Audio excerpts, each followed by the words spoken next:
Kenapa saya beli ADV 160 berbanding dengan skuter yang ada dalam market ini? Hari ini saya bagi tahu korang. Let's go. ADV ini sebab di mana cc 160cc.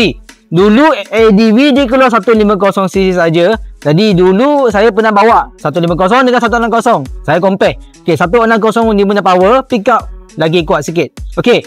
Jadi motor ini dia bentuk macam off-road. Motor off-road nak jalan jauh boleh, nak jalan dekat pun boleh. Ada masa kalau saya ada pergi konvoi ke, saya ada pergi ride dengan member-member ADV Kuantan ke, okey, saya pakai ADV.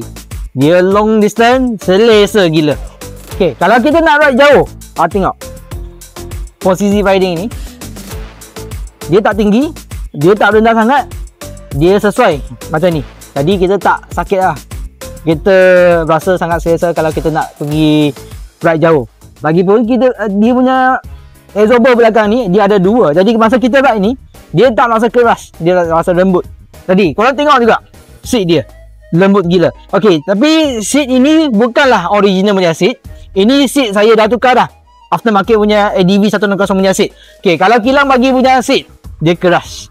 Apa yang saya paling suka pada motor ni adalah ADV boleh make up. Okey, bukan semua motor skuter boleh make up tau.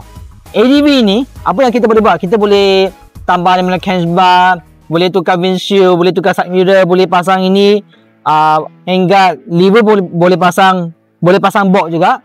Motor 160 tapi nampaknya macam 250 ataupun 350. Ramai orang dia komplain ADV 160 punya batting senang putus. Guys, jangan salah faham. Bukan kuat.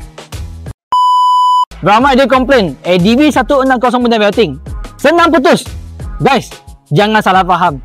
Belting je bukan tak ada kualiti, tapi cara kita bawa motor tak betul.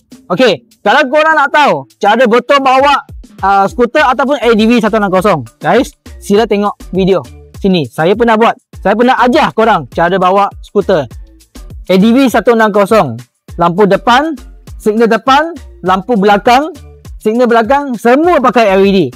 Okey, ini dia punya meter. Saya cuba start motor ni. Meter pakai digital. Kalau korang nak tengok info-info macam dia punya bateri, total mileage, trip A, trip B, semua boleh tengok dekat sini. Ada jam lagi. Masa motor ni dia pakai keyless. Jadi kalau korang punya kunci letak dalam poket, kita boleh start secara tekan aja. Lepas tu kita boleh pusing, pulas. Saya pernah cuba bawa motor ADV 160 dengan M-Force skuter 160 dengan 150. Saya pernah cakap macam tu.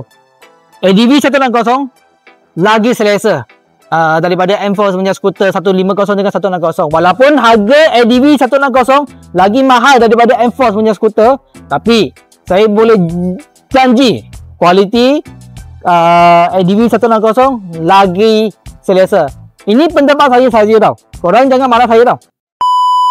Kalau korang nak join ADV 160, motor ni ada harga lagi dalam market. Okay guys, ini motor saya bukan nak join. Kalau korang nak datang tengok motor, datanglah kedai saya dekat Jalan Bersera sebelah Public Bank. See you guys.